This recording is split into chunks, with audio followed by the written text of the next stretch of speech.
31 जुलाई 2025 को दिल्ली के जंतर मंतर के सामने से जो दृश्य आए वो दिल दहलाने वाले दृश्य थे। उसमें हुआ क्या, एसएससी के परीक्षार्थियों को और एसएससी के पढ़ाने वाले टीचर्स को दिल्ली पुलिस ने पीटा, उनको जबरदस्ती बस में डाला और उनको दिल्ली के पूरे चक्कर लगवाए। 4 घंटे चक्कर लगवाने के बाद जब लोगों ने पूछा कि क्या हो रहा है, कहाँ लेके जा रहे हो, उसके बाद उनको कुछ पुलिस स्टेशन में लेके जाया गया।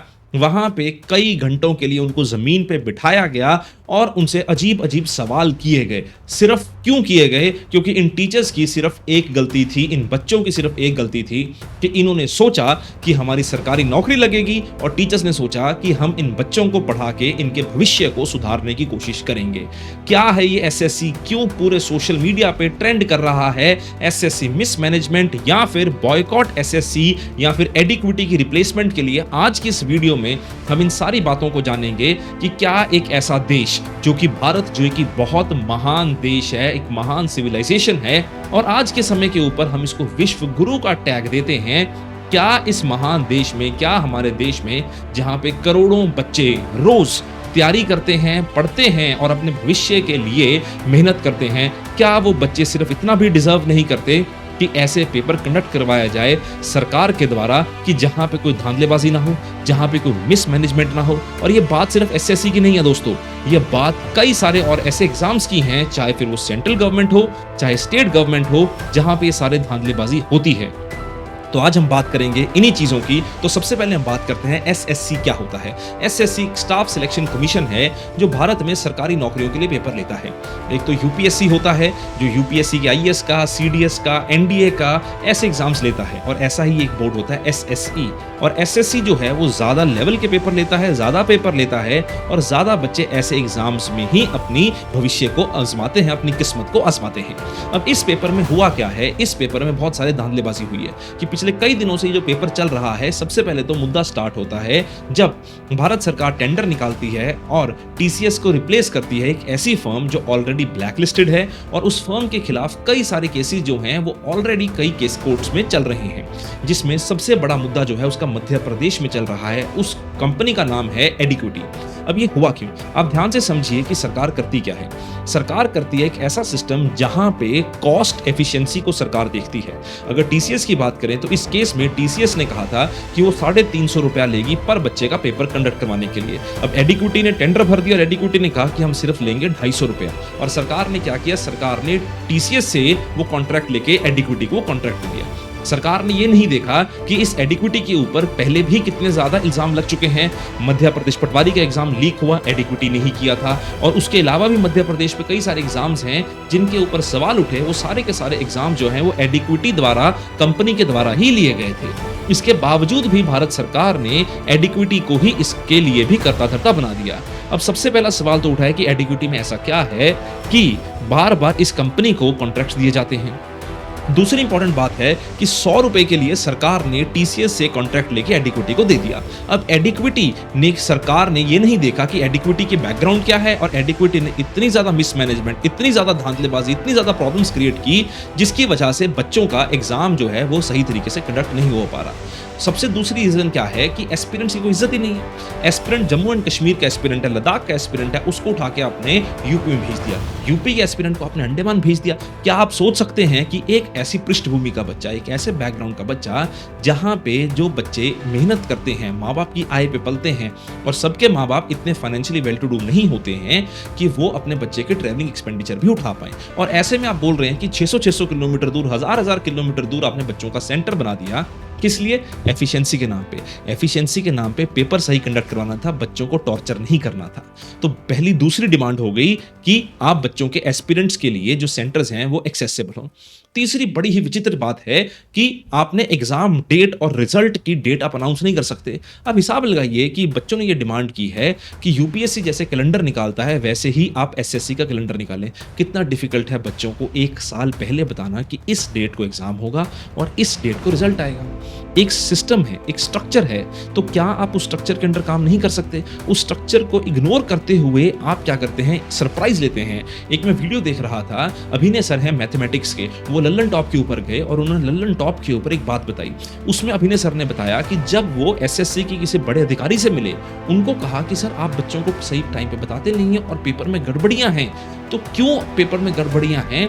एक दिन पहले जो पेपर हुआ है 70% क्वेश्चंस वही रिपीट हो गए अगले दिन के पेपर में। तो क्या आप इसको सही नहीं कर सकते? आप जानते हैं कि उस बंदे ने क्या कहा? एसएससी के पदाधिकारी ने क्या कहा? उन्होंने कहा हम बच्चों को सरप्राइज देना चाहते हैं कि बच्चों को तो उम्मीद ही नहीं होगी क्वेश्चन रिपीट हो जाएगा। ये एक आयरनी है, ये एक डार्क ह्यूमर है कि एक एसएससी का पदाधिकारी अपनी गलती नहीं मान रहा, वो मान रहा है कि हमने बच्चों को कोट अनकोट सरप्राइज कर दिया। तीसरी बच्चों की डिमांड क्या है कि बच्चे कहते हैं कि नॉर्मलाइजेशन। अब नॉर्मलाइजेशन का पैटर्न क्या होता है कि ऑनलाइन एग्जाम्स होते हैं। जब ऑनलाइन एग्जाम्स होते हैं तो उन एग्जाम्स के लिए एक दिन में सारे एग्जाम नहीं दिए जा सकते, क्योंकि बहुत सारे बच्चे अलग अलग सेंटर में जाके एग्जाम देते हैं। सपोज कीजिए 24 जुलाई को पेपर हुआ। अब जब 24 जुलाई को पेपर हुआ तो वो पेपर थोड़ा टफ था। अगर 25 जुलाई को जो बच्चे पेपर देने जा रहे हैं वो पेपर थोड़ा आसान था। अब आप हिसाब लगाइए कि अगर पेपर आसान बनाया है तो उस बच्चे की तो कोई गलती नहीं है ना, उसने तो वैसे ही तैयारी करी। अगर उसने वैसे ही तैयारी करी तो आपकी जिम्मेवारी है कि आप सारे पेपर उसी लेवल के बनाएं। एसएससी ने क्या किया पिछले रिजल्ट में कि एसएससी ने कहा कि एक पेपर बहुत टफ था, एक पेपर बहुत आसान था, और उसके लिए एसएससी ने क्या किया कि एग्जाम्स की या मार्क्स की नॉर्मलाइजेशन कर दी। अब उस नॉर्मलाइजेशन का इम्पैक्ट क्या हुआ कि जो बच्चे ने आसान पेपर दिया था वो रिजल्ट से बाहर हो गया और टफ वाले के मार्क्स बढ़ा के उसको एग्जाम के अंदर ले लिया या रिजल्ट में अंदर ले लिया। अब एक बात बताइए, क्या उस बच्चे की कोई गलती है जिसके सामने आसान पेपर आया? नहीं, उसने तैयारी करी, उसने मेहनत की, पर आपकी स्ट्रक्चरल फॉल्ट के कारण, आपके फॉल्ट के कारण बच्चे का फ्यूचर जो है वो बर्बाद हुआ। बच्चे के फ्यूचर के ऊपर क्वेश्चन मार्क लगा कि बच्चा अगले साल पेपर देगा या बच्चा क्या करेगा। नॉर्मलाइजेशन एक और डिमांड है। इसके अलावा डिमांड क्या है? Answer keys. अरे भैया कितना डिफिकल्ट है आंसर की निकालना। और ये आंसर की बात सिर्फ एसएससी की नहीं है, ये आंसर की बात हर ऑर्गेनाइजेशन की है। यूपीएससी तो एक साल बाद आंसर की देता है, एसएससी आंसर की देता है, और एसएससी की आंसर की में गलतियां। आपने पेपर बनाए, आपके सामने आंसर्स होंगे तभी आप पेपर चेक करोगे। आप इतना दिमाग नहीं लगा रहे हैं कि आप आंसर की ही गलत दे देते हैं और उसके बाद बच्चों को बोलते हैं कि अगर आपको लगता है कि आंसर गलत है तो सवाल उठाइए, हमें लिखिए, और उसके ऊपर क्वेश्चन उठाने के ऊपर आप फिर पैसा ले लेते हैं। एक सवाल उठाने का 100 रुपया एसएससी फिर ले लेता है। और पदाधिकारी साहब क्या बोलते हैं, उसी वीडियो में देख रहा था मैं, लल्लन टॉप की वीडियो में, उसमें अभिनय सर को पदाधिकारी ने क्या कहा कि ये पैसा हमारी जेब में थोड़ी आ रहा है, इस पैसे से सड़कें बन रही हैं। अरे भैया, इतना जीएसटी, इतना इनकम टैक्स, हर देश का नागरिक जीएसटी देता है, क्या आपको अभी भी बच्चों को लूट के सड़क बनाने की जिम्मेवारी लेनी है? ये एक विडंबना है, एक आयरनी है कि सरकार इन चीजों को ध्यान नहीं दे रही है। सरकार ने बच्चों को भी, एसएससी जैसी ऑर्गेनाइजेशंस ने बच्चों को भी सिर्फ और सिर्फ लूटने का पैटर्न बना रखा है। चौथी बच्चों की डिमांड क्या है? Appointment date. कि इतने साल हो चुके हैं कि बच्चों को अपॉइंटमेंट डेट्स ही नहीं आई। बच्चे 2-2 साल से वेट कर रहे हैं, आप अपॉइंटमेंट डेट्स तो दीजिए। नौकरी लग गई, अब बच्चे खुश हो जाते हैं, माँ बाप खुश हो जाते हैं, बच्चे रिलैक्स कर जाते हैं। 2 साल हो गए, अपॉइंटमेंट डेट्स नहीं आ रही है। क्या एक ऐसी संस्था जिसको यूनियन गवर्नमेंट चलाती है वो इतनी लापरवाह हो सकती है? नहीं हो सकती, पर फिर भी है। क्यों? क्योंकि बच्चे, स्टूडेंट्स एक वोट बैंक नहीं है। स्टूडेंट्स इस चीज को समझते नहीं हैं कि हम वोट डाल के चेंज कर पाएंगे, और सरकारों को लगता है कि इनको धर्म और जाति के नाम पे बांट दिया जाएगा। स्टूडेंट स्टूडेंट नहीं, स्टूडेंट एक आइडेंटिटी अपनी कास्ट, अपने रिलीजन, अपने लैंग्वेज के अनुसार होगा। इसलिए स्टूडेंट की इज्जत सरकारें करती नहीं है। हम सबको एक साथ आना पड़ेगा और स्टूडेंट को एक कैटेगरी बना के, स्टूडेंट को एक प्लस पॉइंट बना के जब हम सारे साथ आएंगे तब जाके सरकारों को लगेगा कि स्टूडेंट स्टूडेंट होता है, उसकी कोई जाति, कोई धर्म, कोई उसकी भाषा नहीं होती है, वो सिर्फ और सिर्फ एक स्टूडेंट होता है।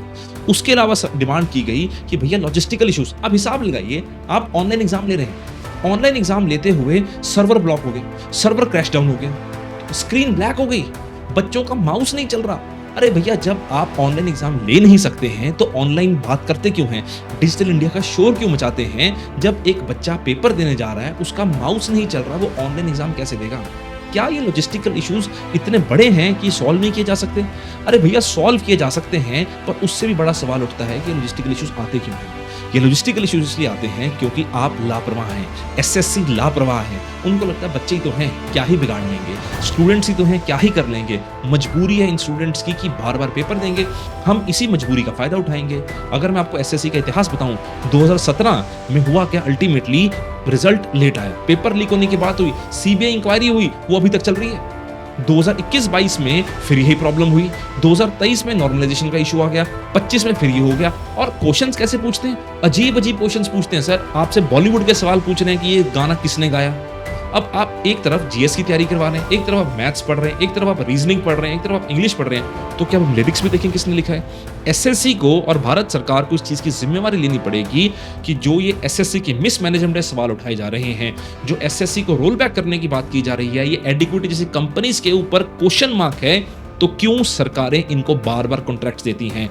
बच्चे का फ्यूचर मैटर नहीं करता, भारत का भविष्य मैटर नहीं करता। सरकारों को ये याद रखना चाहिए कि भारत में जितने भी बड़े आंदोलन हुए हैं, चाहे फिर वो बिहार में हो, चाहे फिर वो गुजरात में हो, चाहे फिर वो इमरजेंसी के विरुद्ध हो, चाहे फिर वो असम में हो, ये सारे आंदोलन स्टूडेंट लेड आंदोलन थे। जब स्टूडेंट्स के साथ गलत होता है, तो स्टूडेंट्स इकट्ठे होते हैं और उनके साथ जब टीचर्स इकट्ठे होते हैं तो स्टूडेंट्स को और बल मिलता है। तो ये सारे इश्यूज जो हैं ये सरकारों को सुनने चाहिए, सरकारों को इसका रेजोल्यूशन निकालना चाहिए। चाहे हमारा चैनल छोटा है, हम इस चैनल के माध्यम से भी हर उस विद्यार्थी के साथ खड़े हैं जिसके साथ गलत हुआ है, क्योंकि हम भी किसी समय विद्यार्थी थे और मैं भी आज के समय पे भी ऐसे विद्यार्थियों को पढ़ाता हूं जो इन कॉम्पिटिटिव एग्जाम्स, चाहे यूपीएससी हो, चाहे स्टेट सर्विसेज हो, उनकी तैयारी करते हैं। हम हर साल देखते हैं, हर समय देखते हैं कि बच्चा कितनी मेहनत कर रहा है। और हमने भी कई बार ऐसा फेस किया है कि जब कोई हमने एग्जाम देने गए, उसके बाद वो एग्जाम लीक हो गया और उसका रिजल्ट ही कैंसिल कर दिया गया। ये मेरे साथ भी पर्सनल इशू हुआ था कि जब मैं एक एग्जाम देने गया, एक स्टेट सर्विसेज का एग्जाम देने गया, पेपर हुआ, पेपर का रिजल्ट आ गया और उसके बाद मेन से पहले पता लगता है प्रीलिम्स के रिजल्ट के बाद कि भैया वो पेपर लीक हो चुका था, वो पेपर जो है प्रीलिम्स दोबारा होगा। और प्रीलिम्स दोबारा कब हुआ? उस प्रीलिम्स के 6 महीने के बाद वो प्रीलिम्स दोबारा हुआ। उस समय तक और भी पेपर जो थे वो आ चुके थे। तो आप हिसाब लगाइए कि एक बच्चा, एक विद्यार्थी जो इतनी मेहनत करके एक एग्जाम देने जाता है, क्या वो इतना भी डिजर्व नहीं करता सरकारों के थ्रू कि सरकार उसकी बात सुने? जैसा मैंने पहले कहा, हमारा चैनल छोटा है पर हम हर उस बच्चे के साथ खड़े हैं। आप इस कमेंट बॉक्स में हमारे साथ रीच कर सकते हैं, मेल आईडी ऊपर दिया है, हम हर बार आपके साथ खड़े हैं। एक्स हैंडल भी है, इंस्टाग्राम हैंडल भी है। जुड़िए, बात कीजिए और जहां तक हो सकता है हम आपकी आवाज को उठाएंगे। जय भारत, जय हिंद।